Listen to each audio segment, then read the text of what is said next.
Өзгөчө кырдаал деген эмне жана ал кандай мүнөздө болушу мүмкүн? Бул адатта кооптуу кубулуштардын айынан жаралган кырдаалдар. Бул табигый кырсыктар эле эмес, адамдын иш аракетинин айынан келип чыккан авариялар болушу мүмкүн. Күтүүсүз кырдаалдарга калктын кандай реакция жасай тургандыгы биринчи кезекте болуп өткөн авариянын түрүнөн көз каранды. Өзгөчө кырдаалдардын түрлөрү: техногендик, буга автоунаа кырсыктары, курулуштардын урап калышы, жарылуулар, өрт кырсыгы жана химиялык заттардын сыртка чыгып кетүүсү кирет. Табигый, буга сел, жер титирөө, катуу шамал жана башка ушундай сыяктуулар кирет.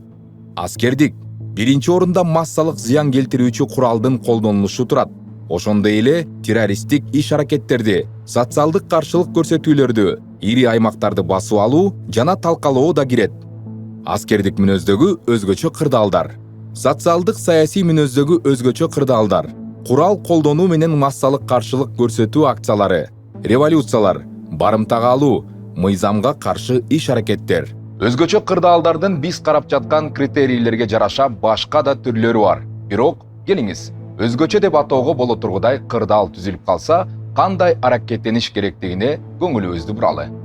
Өзгөчө кырдаал учурунда жасай турган иш аракеттердин универсалдуу алгоритми бар. Ал жер титирөөдө да, авария болгондо да адамдын өзүн жоготуп, ден дароо болуп калышына жол бербейт. Паника калтырбаңыз. Кандай гана өзгөчө кырдаал болбосун, паника кесепети оор боло турган ойлонулбаган иш аракеттерге алып келет. Мүмкүнчүлүккө жараша дароо 112 номурундагы бирдиктүү куткаруу кызматына чалыңыз. Диспетчер менен демиңизди басып, токтоо сүйлөшүңүз. Түшүнүктүү сүйлөгөнгө аракеттениңиз. Диспетчерге буларды билдирүү керек. Болгон окуяны, окуя болгон жерди, дарегин, багытын. Эгерде сиз окуянын күбөсү болуп калып, сизге эч кандай коркунуч туулбаса, куткаруучулар, өрт өчүрүүчүлөр, полиция кызматкерлери келгенге чейин окуя болгон жерден кетпей турганга аракет кылыңыз. Эгерде жабырлануучунун жанында болуп калсаңыз, алгачкы медициналык жардам көрсөтүңүз. Эгерде өзүңүз жабыркап калсаңыз, жардамга чакырыңыз. Куткаруучулардын көңүлүн буруш үчүн белги бериңиз.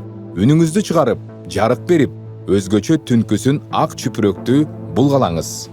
Техногендик же күтүүсүз табигый кырсык болуп кетип, эмне болгонун түшүнбөй, алапайыңызды таппай калсаңыз, акыркы маалыматтардан кабардар болуу жана атайын кызматтардын нускамаларын өткөрүп жибербөө үчүн радиону же телевизорду күйгүзүңүз. Эгерде массалык маалымат каражаттарында сел алуу, көч күтүшү, жер титирөө, цунами жана башка ушундай сыяктуу тууралуу маалымат айтылса, кенебей койбой, сактанууга ыкчам аракет көрүңүз. Эң керектүү буюмдарды, документтерди, акчаны, жылуу кийим-кечекти, дары-дармекти бир баштыкка салыштырыңыз. Боло турчу коркунуч тууралуу жакындарыңызды да кабардар кылыңыз. Эгер убакыт жана эвакуациялануучу жер болсо, сөзсүз түрдө ошол жерге жөнөңүз. Эгерде өзгөчө кырдаалга күтүүсүздөн кириптер болуп, кырдаал тездик менен курчу берсе, куткаруучулардын жардамын күтүңүз. Жабырлануучуларга алгачкы жардам көрсөтүүгө даяр болуу керек. Өзгөчө кырдаалга ыкчам жооп кылууңузга сиздин жеке тажрыйбаңыз гана негиз болуп бере албайт.